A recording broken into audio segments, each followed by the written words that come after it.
이 시간 우리에게 주시는 하나님 말씀은 열왕기하 20장 1절부터 11절까지의 말씀입니다. 제가 보는 성경으로 구약성경 597쪽입니다. 열왕기하 20장 1절부터 11절까지의 말씀을 한 절씩 교독하시겠습니다.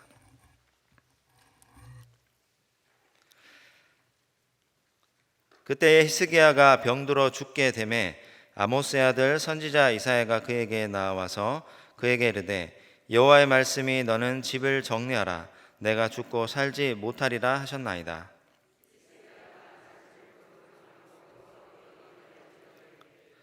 여호와여 구하오니 내가 진실과 전심으로 주 앞에 행하며 주께서 보시기에 선하게 행한 것을 기억하옵소서 하고 히스기야가 심히 통곡하더라.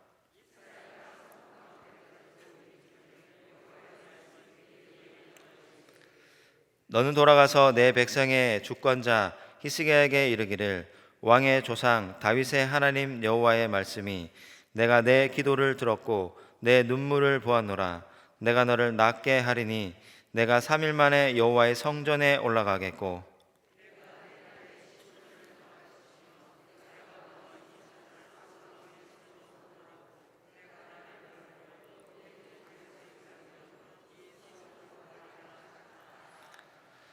이사야가 이르되 무화과 반죽을 가져오라 하매 무리가 가져다가 그 상체에 놓으니 나으니라.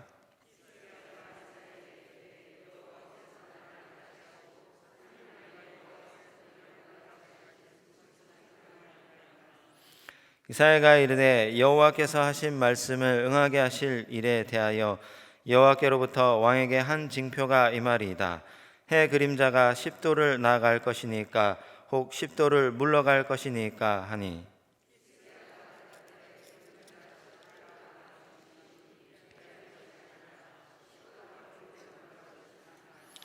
함께 읽겠습니다. 선지자 이사야가 여호와께 간구하매 아하스의 시계 위에 나아갔던 해 그림자를 10도 뒤로 물러가게 하셨더라. 아멘. 내가 낳았어도 내 아이의 속은 알 수 없다라는 말이 있습니다. 자식을 많이 키워오셨겠지만 우리 자라는 자녀들이 참 무슨 생각을 하고 있는지 어떠한 목표를 가지고 있는지 참 우리는 알 수 없을 때가 있습니다. 특히 어린아이를 키우는 이제 부모님들은 이제 아이가 특히 이제 뭐 육체적으로 지적으로 이렇게 잘 자라는 것도 이제 바라겠지만 특히 이제 요즘 같은 시대에는 좀 정서적으로 좀 안정되게 자녀들이 자랐으면 좋겠다 이런 이제 마음을 가지고 계시는 부모님들도 꽤 있으십니다. 요즘 같은 시대에 아이들이 워낙 좀 불안해하고 정서적으로 안정되지 못한 아이들이 가면 갈수록 이제 많아지는 추세이기 때문입니다. 참 뭐 가르치는 것에 있어서 또 육체적인 그런 자람에 있어서는 뭐 충분히 부모님들이 또 많이 알고 계시고 또 어떻게 훈육해야 될지 어떻게 가르쳐야 될지 이런 것들을 잘 알고 계시겠지만 이 정서적인 것에 있어서는 참 우리 아이들을 어떻게 돌보아야 되는가 이런 것들은 사실 아직 잘 알려지지 않는 그런 부분들이 참 많이 있습니다. 그래서 이 관련 전문의들은 이 초등학교 저학년 때부터 특별히 이 좀 미숙한 감정 처리를 조절하고 또 이제 고학년과 중고등학생들은 특히 뭐 여러 가지 감정 중에서도 이 불안감의 조절을 좀 잘 도와줘야 된다. 아이들이 좀 자라면 자랄수록 좀 사회 속에서 학교 속에서 이 불안감을 가지게 되는 경우가 점점 이제 자라면 자랄수록 더 많아지게 되는데 자녀들의 그러한 마음들을 부모가 잘 알아서 좀 잘 다독여 줄 때도 있고 대화로 그런 것들을 충분히 좀 들어주고 또 코칭해 줄 필요가 있다고 합니다. 특히 요즘에 이제 학교 폭력이 심하기 때문에 학교 폭력이 뭐 정말 또 무력적으로 때려서도 학교 폭력이지만 정서적인 학교 폭력도 참 많거든요. 그런 부분에 있어서 우리 자녀들이 잘 자라고 있는지 충분한 대화를 통해서 그런 불안감을 해소시켜 주는 것이 참으로 요즘 세대 자녀들에게는 중요하다라고 할 수 있습니다. 사실 감정 조절의 문제는 아이들만 그런 것이 아닙니다. 문제가 아닙니다. 우리 어른들도 특히 이 신앙인들도 참 그런 것들이 힘든데요. 뭐 어른들 또 신앙인들이라고 해서 늘 감정이 안정되어 있는 것이 아닙니다. 하루에도 수십 번, 수백 번 마음이 왔다 갔다 할 때가 있습니다. 이 감정이 자꾸 이제 왔다 갔다 하면은 나 스스로도 자기 본인도 좀 불안하고 짜증나고 또 스트레스가 됩니다. 특히 신앙생활을 하면서 자신의 감정을 잘 절제하지 못하면 이 영적 성숙과 성장에서도 조금 어려움을 경험할 수 있습니다. 자신의 감정 때문에 영적으로 자라지 못하는 경우도 있기 때문입니다. 그리고 또 이런 것들을 또 잘 다스리지 못하면 이 하나님에 대해서 오해를 할 수도 있고 또 사람에 대해서 또 오해를 할 수도 있습니다. 때로는 불안과 공허함이 찾아와서 하나님을 원망하거나 또 하나님을 멀리하는 그런 경우도 생길 수 있습니다. 하나님은 특별히 이러한 우리에게, 우리 영혼에, 우리 마음에 찾아오셔서 늘 우리 마음밭을 쟁기질 하시고 옥토로 만들어 가시는 분이신데요.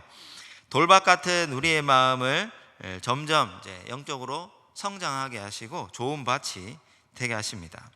하나님께서는 이렇게 우리의 마음밭, 우리 신앙인들의 마음밭을 가꾸어 가시는 이유는 좋은 열매를 맺게 하기 위함이다라고 A.W. 토저는 말합니다. 그러나 우리의 마음을 쟁기질 한다는 것은 마음을 뒤집어 엎는 거잖아요, 그렇죠? 좀 딱딱한 마음, 교만한 마음, 또 좀 불안하고 안 좋은 마음, 이런 것들을 또 하나님이 때로는 뒤집어 엎으시고 또 새롭게 하시고 좀 더 좋은 마음, 평안한 마음, 안정된 마음이 되게 하시는데 그런 과정이 사실은 순탄하지가 않습니다. 그런 과정이 순탄하지 않죠. 이런 경험을 한 사람이 있다면 대표적으로 요즘 새벽기도의 본문에 계속 등장하고 있는 다윗이 있습니다. 다윗은 하나님의 그 쟁기질을 통해서 마음밭이 정말 옥토가 되어가고 또 반대로 사울 왕은 완전히 그 마음밭이 정말 엉망이 되어버리죠, 그렇죠? 하나님이 같이 기름 부으시고 또 성장하게 하시고 나라의 지도자가 되게 하셨는데 두 사람의 길이 완전히 다른 길을 가게 됩니다. 다윗은 수많은 어려움과 음모와 모함과 또 죽음의 위협을 당하면서도 하나님의 음성을 듣고 하나님의 뜻을 구하며 함께하는 사람들을, 자기 자신도 지금 죽겠는데, 자기 자신도 지금 사울에게 잡혀가지고 죽기 일부 직전인데 이제 또 자기들 찾아오는 400명, 200명, 가끔씩 한 명씩 이렇게 찾아오는 사람들을 위로하고 격려해주고 이렇게 하는 모습들을 통해서 다윗이 점점 더 마음밭이 옥토가 되어갑니다. 그 가운데 그의 믿음이 하나님을 말씀을 전적으로 신뢰하며 다양한 사람들과 영적 친구가 되며 두려움 속에서도 믿음으로 기도하며 그 마음이 하나님의 마음에 합한 사람이 되어갑니다. 그러나 이러한 믿음의 사람들도 때때로 경험하는 것, 아무리 훌륭한 믿음의 사람들, 아무리 정말 탁월한 믿음의 사람들도 이 한 가지를 경험하게 되는데 이것이 바로 교만입니다. 이것은 예외가 없습니다. 모든 신앙인들이, 신앙의 위인들이, 성경의 인물들이 거의 대부분 다 경험하는 것이 바로 교만입니다. 이 다윗도 나중에 교만해가지고 바세바를 간음하고 회개하지 않았습니다. 이렇게 교만은 어떤 사람에게도 나타날 수 있는 무서운 현상입니다. 특히 믿음의 사람이 교만하게 되면 특별한 현상이 그때부터 기도를 하지 않습니다. 자기 생각이 하나님의 말씀하고 똑같은지 그렇게 착각하면서 살아갑니다. 무서운 교만이죠. 오늘 본문 말씀은 열왕기 하의 남유다의 왕들 중에서 13번째 왕 히스기야에 대한 내용입니다. 이 히스기야 왕은 다들 설교를 통해서 조금씩 들어보셨겠지만 남북 통틀어서 39명의 왕들 중에서 가장 정직하고 선하다고 평가되는 몇 안 되는 왕 중에 한 명입니다. 히스기야 왕이 이 나라의 위기 속에서도 기도를 하게 되는데 오늘 본문을 통해서 이 히스기야 왕이 도대체 어떤 사람인가, 또 그의 기도는 어떤 기도인가에 대해서 함께 말씀을 살펴보고자 합니다. 남유다 히스기야 왕 때에는 이제 뭐 대부분의 왕 때가 그렇지만 이 히스기야 왕 때 그 고대 근동 그 시대를 지배하는 나라가 있습니다. 아주 강대국인데요. 바로 아수르라는 제국이었습니다. 그 아수르라는 제국도 그 고대 근동 그쪽 중동의 대부분의 나라들을 다 침략하고 정복하려고 했고, 이제 북이스라엘을 BC 722년에 정복을 했습니다. 북이스라엘 완전히 망한 거죠. 그렇죠? 그리고 거의 유일하게 남은 나라가 북이스라엘 밑에 남유다였습니다. 대부분의 나라들이 다 아수르의 속국이 되었고, 남유다 그 조그만 나라가 남았는데 거의 뭐 풍전등화 같은 거죠. 그리고 그러한 상황에서 이제 히스기야 왕이 남유다 왕이 되었고, 왕이 된 지 얼마 안 돼서 북이스라엘은 망했고, 그때부터 북이스라엘은 이제 유대인의 정체성을 점점 잃어가다가 나중에는 정통 이스라엘 민족으로부터 너희는 혼혈인이다 라고 하면서 이제 배척을 받기도 하죠. 히스기야 왕은 그러한 정치적인 상황에서도 이 남유다를 아수르로부터 지켜낸 아주 위대한 왕이라고 할 수 있습니다. 히스기야 본문이 조금 길게 이제 이어지는데, 앞장 18장에서는 히스기야 왕을 이제 짤막하게 소개를 하는데 이렇게 소개를 합니다. 여호와께서 보시기에 정직하게 행하여 산당을 제거하고 주상을 깨뜨리며 아세라 목상을 찍으며 우상처럼 여겨졌던 모세가 만들었던 놋뱀을 부수었다. 우상을 완전히 척결을 한 거죠. 그렇죠? 모세가 만들었던 놋뱀입니다.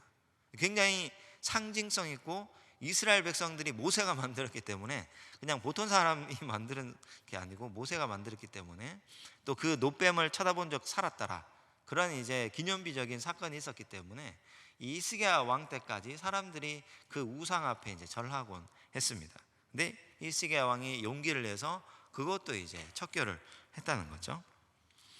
그리고 그를 평가하면서 5절에서는 히스기야가 이스라엘 하나님 여호와를 의지하였는데 그의 전후 유다 여러 왕 중에 그러한 자가 없었으니, 또 그리고 여호와께서 그와 함께 하심에 그가 어디로 가든지 형통하였더라. 이 말씀은 사실 이제 여호수아에게 하나님이 하신 말씀인데, 그 뒤로 왕들 중에서도 그와 함께 하심에 어디로 가든지 형통하였더라라는 이러한 수식어가 붙는 왕들은 아주 극히 드뭅니다. 히스기야 왕이 그만큼 믿음이 참 신실했다는 이야기죠. 이러한 히스기야 왕을 이제 18장부터 이제 쭉 이어져 왔지만, 오늘 저희가 함께 살펴보는 20장 서두의 1절에서는 이렇게 말하며 본문이 시작합니다. 1절입니다. 그때 히스기야가 병들어 죽게 되매. 그렇게 이제 참 위대한 일을 많이 했고, 우상 숭배를 척결하고 나라를 참 부흥시키고 부국강병하게 만들고, 그 강대국 아수르 제국으로부터 나라를 안전하게 지키는 정말 수많은 위대한 일들을 많이 했는데, 이제 나중에 좀 있다 보니까 히스기야가 병들어 이제 죽게 되었습니다. 그때에라고 시작하고 있는데, 그때는 언제를 말하는 것일까요? 역사가들에 따라서 히스기야는 시대적으로도 굉장히 중요하고, 또 성서학자들만 이 히스기야 시대를 다루는 것이 아니라 일반 역사책에도 이 히스기야 시대 때, 일반 역사책에는 아수르가 아니라 아시리아라고 나오죠. 그렇죠? 아시리아 그 대제국이 그 중동 지역을 다 장악했을 때 남유다가 살아있다라는, 남유다는 정복되지 않았다라는 증거가 일반 역사책에도, 또 우리 고등학교 역사책에도 그런 증거들이 남아 있습니다. 그래서 역사가들이 이 시대가 정말 무엇이냐, 18, 19, 20장 이것이 정말 순서대로 역사순이 맞는가, 이런 것에 대해서 상당히 또 많은 논쟁이 있습니다. 그래서 이제 그때라는 것을 좀 정확하게 이제 말한다는 것은 사실 좀 어려움이 있으나, 그때는 이제 아수르, 이제 조금 전에 그 본문을 읽어봐도 알겠지만, 당시에 그 바로 위에 본문이 19장 마지막 구절이 당시 대제국이었던 아수르가 유다를 쳐들어온 내용입니다. 주변의 대부분 나라들이 다 아수르에게 정복을 당했고 이제 그 사네립 왕이 유다에까지 쳐들어와서 유다를 다 둘러싸고 이제 군사적으로 이제 압박을 가하며 이제 그 유다를 정복하려고 하는 그런 이제 상황이죠, 그렇죠? 그때가. 그리고 군사와 무력뿐만 아니라 이 랍사게라는 그 이제 군사를 통해서 심리적으로도 굉장히 위협을 가합니다. 이 랍사게가 이제 유대인이 쓰는 말에 굉장히 정통한 거죠, 그렇죠? 그래서 이 랍사게가 어떻게 유대인들을 이제 이렇게 모함을 하냐면은 이제 그 열왕기하 18장 25절을 보면 우리 자막을 보면서 한번 읽어보겠습니다. 시작. 내가 어찌 여호와의 뜻이 아니고야 이제 이곳을 멸하러 올라왔겠느냐. 여호와께서 전에 내게 이르시기를 이 땅으로 올라와서 쳐서 멸하라 하셨느니라 하는지라. 지금 랍사게라는 아수르의 장수가 와가지고 야, 우리 아수르가 너희 남유다를 공격하는 것이 하나님의 뜻이다. 지금 너희들이 지금 뭐 하고 있느냐? 하나님의 뜻을 거역하는 거냐? 너희들 히스기야 왕의 말을 듣지 마라. 이렇게 지금 이제 군사들을 이제 이야기하는 거죠. 좀 말이 안 되는 그런 내용입니다. 이렇게 아수르는 자신들이 남유다를 치러온 것이 하나님의 뜻이라고 이제 거짓말을 하면서 어떻게 해서든 마지막 남은 이 남유다를 공격하고 정복하고 그 땅을 빼앗으려고 합니다. 그러나 이 사실을 히스기야가 듣게 되고 이 위기 속에서 하나님께 기도하게 되죠. 그리고 나중에 하나님의 크신 응답으로 아수르 진영의 군사 18만 5천 명이 모두 죽게 되고 갑자기 하나님께서 이제 그 사람들 군사들을 그 많은 군사 18만 명이나 되는 그 군사들을 그냥 한순간에 하나님이 죽이신 거죠. 그렇죠? 뭐 따로 이제 칼이나 창을 들고 쳐들어간 것도 아닌데 죽었고 사네립 왕도 본국으로 돌아가서 이제 암살을 당하게 됩니다. 나라가 거의 이제 망했다라고 볼 수 있는 거죠. 오늘 이 본문 1절 말씀 그때에 바로 이 그때가 그 아수르의 그 수많은 군사들을 쳐부수고 돌려보내고 살아남았을 때라고 이야기를 할 수 있습니다. 전쟁이 모두 끝나고 남유다만 이제 살아남은 거죠. 완전한 평화의 시대. 또 히스기야에게는 굉장히 명예입니다. 그렇죠? 그러한 좋은 시절이 왔지만 히스기야가 병들어 죽게 되었습니다. 그때 선지자 이사야가 히스기야에게 와서 하나님의 말씀을 전합니다. 한마디로 이렇게 전합니다. 내가 죽고 살지 못하리라.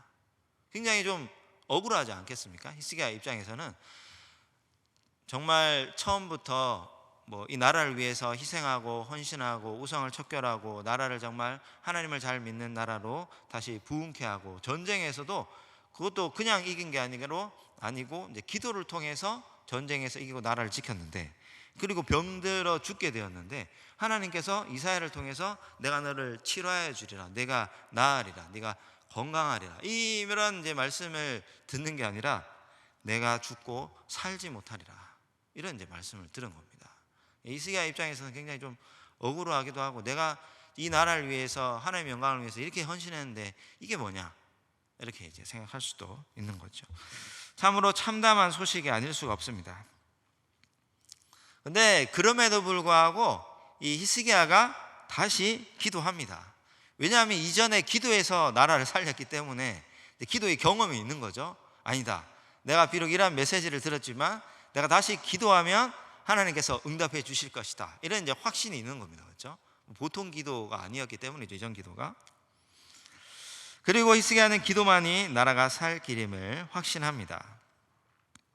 오늘 말씀 첫 번째는 하나님께서는 우리가 진실과 전심으로 살아가며 선하게 행한 것을 기억하십니다. 우리 2절 3절을 함께 읽겠습니다. 시작.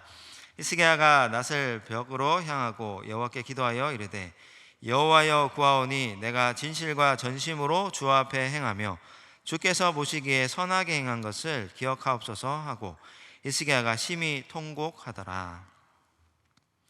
하나님께서는 히스기야가 기도할 때에 그의 기도를 이제 들으셨습니다. 그리고 무엇보다 그의 기도 내용도 들으셨겠지만 하나님께서는 그 기도자 히스기야 그 사람 자체, 그가 어떻게 살아왔는가, 어떻게 이스라엘을 섬겼는가를 보셨습니다. 오늘 이제 2절 3절에 이제 그런 이야기죠. 그렇죠? 그래서 히스기야는 진실과 전심으로 주 앞에서 행하며 주께서 보시기에 선하게 행하였다. 이것을 하나님께서 이제 보셨습니다. 우리가 히스기야 왕이 어떻게 평소에 어떻게 살았는지 구체적으로 알 수는 없지만 그의 삶이 어떠한 모습이었는지 한번 이제 짐작은 해볼 수 있습니다. 그러나 많은 이제 기도자들이 하나님을 향한 자기 자신의 삶이 어떠한지에 대해서는 조금 크게 관심이 없는 것 같습니다. 조금 관심이 있긴 있겠죠, 그렇죠? 보통 이제 여기에 그 수요 기도에 오신 분들 정도가 되시면은 다들 이제 기도 생활도 하시고 어느 정도 기도도 하시고 또 기도에 관심도 있으시고 그런 분들이 여기에서 예배를 드리고 계시리라 생각이 듭니다. 우리 모두가 이제 기도자인 거죠, 그렇죠? 평소에 기도하시는 분, 기도자들이신데, 그러면 우리 기도자들의 관심은 어디에 있습니까? 우리의 관심, 기도하는 사람, 기도자들의 관심은 오늘 내가 얼마나 뜨겁게 기도를 할 것인가, 어떻게 하면은 하나님께서 내 기도에 응답해 주실 것인가, 내가 얼마나 기도를 열심히 할 수 있을까, 또 내 기도에 어떻게 하면 하나님이 응답을 해 주실 수 있을까, 이 두 가지에 보통 거의 초점이 맞추어져 있습니다. 저만 그런가요?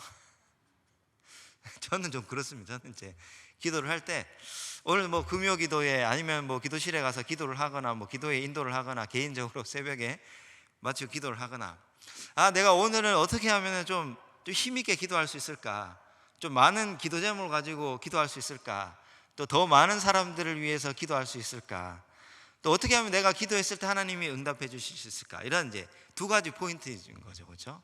내가 얼마나 열심히, 어떻게 하면 하나님이 나에게 응답을, 여기에 관심이 많습니다. 그러나 하나님은 우리의 그러한 이제 열심, 기도 응답 이런 것에도 관심이 있으시고 또 우리의 기도 소리에도 귀를 기울이시지만 그 너머에 있는 이 기도자의 삶의 모습을 굉장히 중요하게 본다라는 것을 오늘 본문을 통해서 우리가 알 수 있습니다.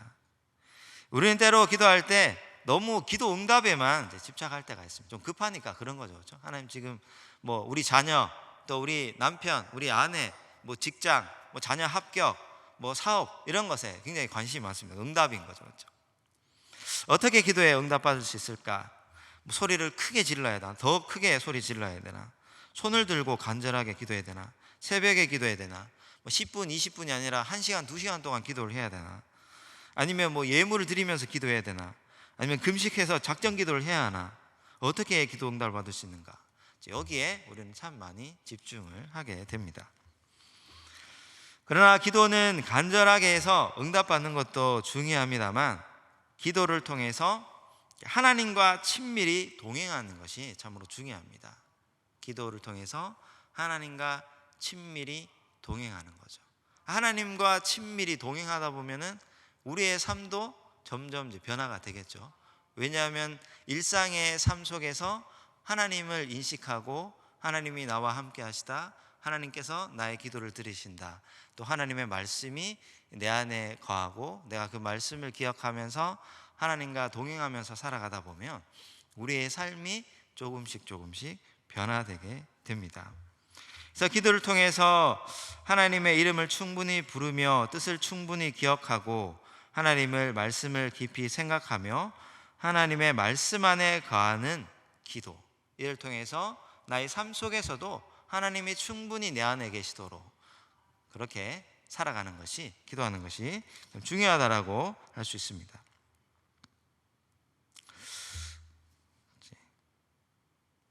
그러나 기도를 통해서 하나님과 친밀히 동행하고자 힘쓰는 기도자는 그 안에서 더욱더 하나님을 발견하게 됩니다. 주 앞에서 행하며 또 주께서 보시기에 선하게 행한 것을 기억하옵소서, 라는 이 히스기야의 말씀을 우리가 다시 기억하며, 그는 진실로 주님과 친밀히 동행하는 주님의 말씀 안에 거하는 기도의 사람임을 기억하며, 또 그에게 하셨던 하나님의 말씀, 여호와께서 그와 함께 하심에 그가 어디로 가든지 형통하였더라 라는 것을 기억하시면서, 우리 성도님들도 단순한 기도 응답을 구하는 기도를 넘어서 하나님과 친밀함을 구하고 기도를 통해 깊은 영적인 경험을 날마다 하시는 우리 성도님들 다 되시기를 바랍니다. 오늘 말씀 두 번째는, 하나님께서는 우리의 기도를 들으시고 응답하여 주십니다. 오늘 5절 6절 말씀을 함께 읽겠습니다. 시작. 너는 돌아가서 내 백성의 주권자 히스기야에게 이르기를, 왕의 조상 다윗의 하나님 여호와의 말씀이 내가 내 기도를 들었고 내 눈물을 보았노라. 내가 너를 낫게 하리니 내가 3일 만에 여호와의 성전에 올라가겠고 내가 내 날에 15년을 더할 것이며, 내가 너와 이 성을 아수르 왕의 손에서 구원하고 내가 나를 위하고 또 내 종 다윗을 위함으로 이 성을 보호하리라 하셨더라. 이 말씀은 하나님께서 히스기야의 기도에 응답하신 말씀입니다. 히스기야는 하나님께 간절히 기도하였고 심히 통곡, 매우 슬프게 울며 기도했다는 거죠. 매우 슬프게 울며 기도하였다. 그만큼 히스기야는 기도를 통해서 하나님과 날마다 친밀히 동행하는 삶을 살았지만, 또 동시에 위기의 때에 심한 통곡으로 아주 슬프게 울며 간절히 기도했던, 하나님의 응답을 구하였던 그러한 기도의 사람입니다. 보니까 히스기야가 굉장히 균형 잡힌 기도자였죠, 그렇죠? 오늘 말씀에서 하나님께서는 이 이사야를 통해서 세 가지 응답을 이야기하십니다. 먼저는 히스기야가 병에서 낫게 되어 3일 만에 성전에 올라갈 것이다. 그리고 생명을 15년 연장시켜 주시고, 그리고 성을 아수르 왕의 손에서 구원하신다라는 세 가지 응답입니다. 응답 하나하나가 엄청난 사건입니다, 그렇죠? 3일 만에 나아서 죽을 병인데, 그렇죠? 그 병이 구체적으로 무슨 병인지는 알 수는 없지만, 하여튼 암처럼 굉장히 죽을 병입니다. 3일 만에 나와서 성전에 올라갈 것이다. 이것만 해도 엄청난 기도 응답입니다. 그리고 15년 생명 연장, 그리고 성을 아수르 왕의 손에서 계속 구원해 줄 것이다. 이 한 가지 한 가지가 정말 엄청난 기도 응답입니다. 근데 그렇다면은 왜 이제 바로 성전에 이 다 기록한 거죠, 그죠? 한 가지 한 가지가 중요해서, 그러면 왜 바로 성전에 올라갔을까? 하필 왜 15년일까? 우리 이런 것들도 한번 이제 고민해 볼 필요가 있습니다. 이 바로 성전에 올라가게 되고 3일 만에 15년 생명 연장은, 이 모든 것들이 이제 하나님의 능력이며 하나님의 은혜이며 히스기야의 공로, 히스기야의 열심, 히스기야의 믿음이 아니라는 것을 하나님께서 알게 하기 위함입니다. 히스기야는 자신의 병이 나았지만 그 모든 은혜를 하나님께 돌리며, 그리고 겸손하게 살아가야 했습니다. 저희도 이제 마찬가지죠, 그렇죠? 이러한 삶, 하나님께 응답을 받지만 또 하나님께서 우리의 기도에 응답해 주셨다면 우리는 좀 겸손하게 하나님께 감사한 삶을 살아갈 필요가 있습니다. 하나님은 이렇듯 우리의 간절한 기도를 들으시며 우리의 기도에 응답해 주십니다. 때로 기도가 내 생각처럼 이루어지지 않아서 참 실망할 때가 많습니다. 저도 이제 기도를 하다 보면 왜 이 기도는 들어주시지 않으실까, 그런 생각들을 참 많이 하게 됩니다. 또 어떤 기도는 제가 한 10년 넘게 똑같은 기도 제목으로 쭉 기도를 했던 것도 있는데, 이제 나중에 이제 뒤를 돌아보면은 한참 후에 그 기도를 이제 응답해 주실 때도 있는 것 같습니다. 하여튼 하나님께서는 기도하는 자에게, 하나님께서 그 기도자에게 있어야 할 가장 좋은 것을 주신다는 것을 우리는 잘 알고 있습니다. 이렇게 그 믿음 가운데 진지한 기도를 우리가 드릴 필요가 있는데, 하나님은 여전히 살아계셔서 우리의 기도를 듣고 계십니다. 그 믿음 가운데 하나님과 친밀히 동행하는 삶을 살아가시며 또 간절한 기도를 통해 하나님의 응답을 경험하시는 성도님들 다 되시기를 바랍니다. 오늘 말씀 세 번째입니다. 세 번째로, 하나님께서는 우리의 교만을 싫어하시며 겸손하기를 원하십니다. 조금 전에 이제 히스기야가 자신의 병이 나았지만 이제 겸손하게 살아가야 한다고 말씀을 드렸습니다. 그렇다면 히스기야는 오늘 본문 안에는 안 나오지만 히스기야는 어떻게 겸손했을까요? 안 했을까요? 좀 알고 계시네요. 우리 열왕기하 20장 13절을 함께 읽겠습니다. 시작. 히스기야가 사자들의 말을 듣고 자기 보물고의 금은과 향품과 보배로운 기름과 그의 군기고와 창고의 모든 것을 다 사자들에게 보였는데 왕궁과 그의 나라 안에 있는 모든 것 중에서 히스기야가 그에게 보이지 아니한 것이 없더라. 이제 자신의 죽을 병도 하나님께서 은혜로 치료하여 주셨고 생명도 15년이나 연장을 받았고 해 그림자가 10도 뒤로 물러가는 징표도 보았고 참으로 아쉬울 것 없는 이 신비와 영광의 삶을, 안정의 삶을, 평안의 삶을, 건강한 삶을 살아가게 된 이 히스기야 왕입니다. 그런데 그때 이 아수르가 여전히 강대국으로서 그 대부분의 지역들의 힘을 과시하고 있을 때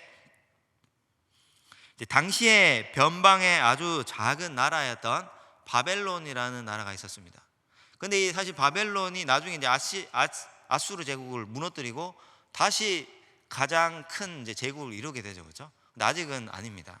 작은 바벨론이 작은 나라였을 때 히스기야가 왕이 병들었다 함을 듣고 편지와 예물을 보냈습니다.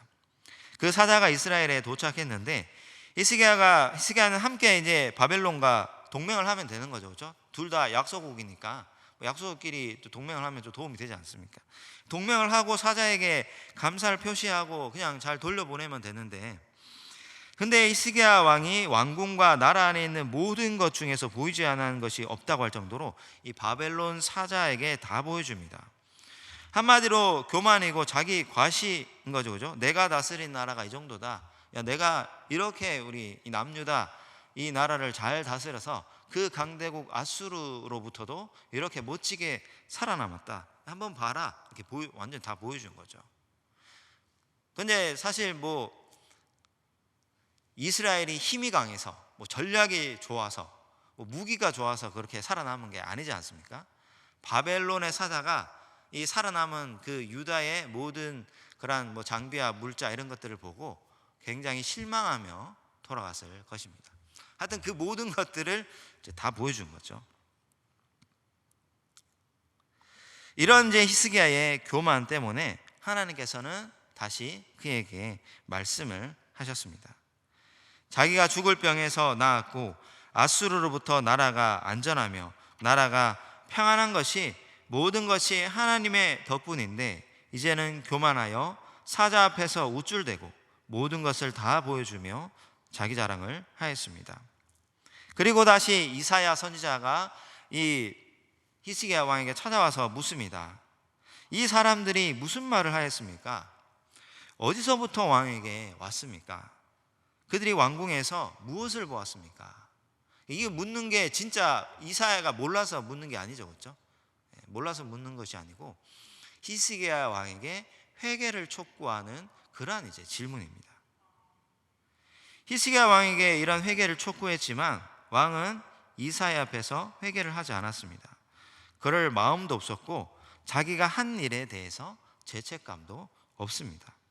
그리고 하나님의 심판의 메시지를 듣고도 굉장히 냉담합니다. 자기 시대의 평안하니 나중에 나라가 망해도 상관없다는 식으로 그렇게 이제 이야기를 하죠, 그렇죠? 그는 참으로 교만하여 마지막에는 하나님의 은혜를 잊게 됩니다. 잠언 18장 12절, 야고보서 4장 6절을 자막을 보시면서 함께 읽겠습니다. 시작.